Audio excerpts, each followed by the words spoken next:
Hey everybody, Roxabox90 here with another top 10 EDH Commander card countdown. So we're going to take a break from the guilds we've been doing so far, and we're going to have a middle video which involves the top 10 EDH Commander designed cards. And these are cards that were in the Commander sets that were created by Wizards, and they're designed for EDH Commander, and which of them are the best. So the criteria I'm looking for are not just how good they are in EDH Commander, but I'm also looking for overall flavor, overall need from the format, overall application, and generally also cards that involve what the format's about, which involves fun, big effects, that kind of stuff.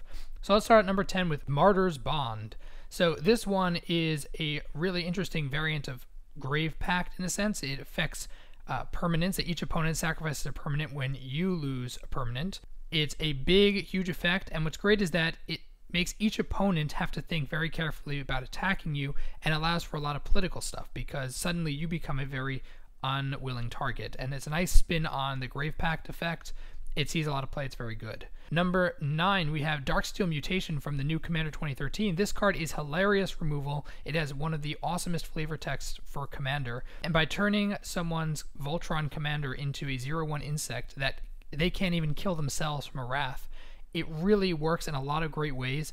And though it might not be super powerful in terms of its overall application, it's still absolutely hilarious, brilliantly designed, and really fits the format. Number 8, we have Unexpectedly Absent. This card a lot of people said was for Legacy, and that's that. But in reality, it is a really, really strong EDH removal. It does the same thing it does in Legacy and such in EDH, which is that any non-land permanent, when someone does a tutor effect, for 2 mana, you just tuck it right in to their library. And 2 mana for an instant speed removal that hits any non-land permanent. It has a billion applications. The flavor is fantastic. It's very, very well designed, and we'll see tons of play. Number 7, we have Derevi, Imperial Tactician. So I can only choose certain commanders, and the reason I chose Derevi is because I like that he breaks the fourth wall. He is designed for Commander exclusively. He's not good or as good from in any other format because his 4 ability is really only applicable in the format.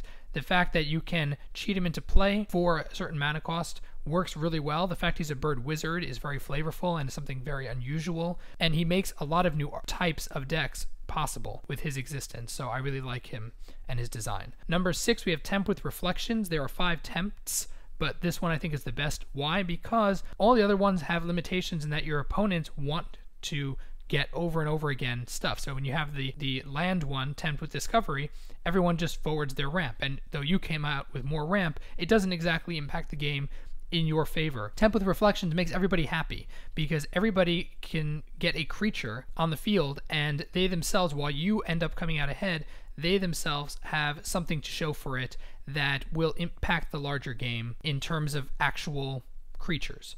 They're also less likely to do it on end, whereas the land one, they just, I'll get 3 lands. Okay, so you get 6 lands or 9 lands, but I'm going to have a ton of land. This card makes it a lot more cautious, and I think is overall more fun a card in this format.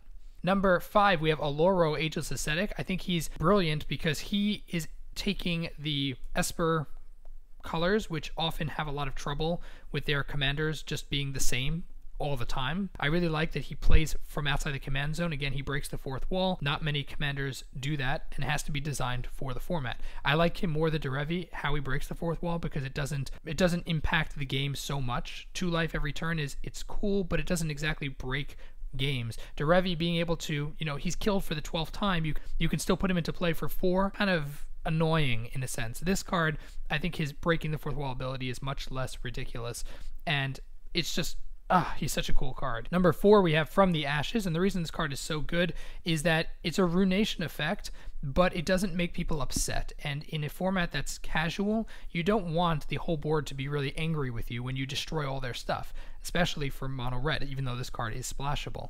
But this card, I think, is really, really nice, much better than Ruination, because everyone can be happy. We all get basics back, so it's not like we suffer horribly for losing our non-basics. It justifies its cost, and it makes players a lot more okay with you doing land destruction. I think it's one of the cleverest land destruction designs for EDH. Top 3, number 3, we have Edric, Spymaster of Trest, and he is the top commander on this list because I think even though he doesn't break the fourth wall, the fact is, let's be honest, he is designed to be for multiplayer, and his design is incredibly brilliant and very clever. Everyone wants card advantage. Whenever he provides players the ability to attack someone who's not you and get pure advantage from that. So it makes you a political leader on the field when he exists, because unlike some other cards that do this sort of parlay, he is giving card advantage, and this makes you a very powerful force, and it doesn't necessarily break the game. I think outside of 1v1, obviously, he is absolutely brilliant for the format, and I like him the most in terms of design for the set. Number 2, we have Chaos Warp, and the reason being is that Red had a long-term problem of not having permanent removal, and so they often had a lot of trouble with things like enchantments. This card changes that. It provides something to deal with enchantments. It's also hilarious. It's absolutely brilliant. The art is fantastic. It's a very cool name. It fits into a lot of decks. Flexible, useful removal that doesn't see a lot of play anywhere else. It's really EDH focused. I think that's what makes this card so brilliant for Commander, and it's so universal, it's so useful, it's awesome. Number 1, Command Tower. And if anyone didn't see this coming, well, I'm sorry, you're on the wrong channel and the wrong video. Command Tower is the ultimate land that says no to every other format. No, I will not be useful anywhere else but in EDH Commander. And it does it in a brilliant way that it makes it useful in every single EDH deck ever built. Even a monocolored deck could conceivably run this card and benefit from it. This is the ultimate card.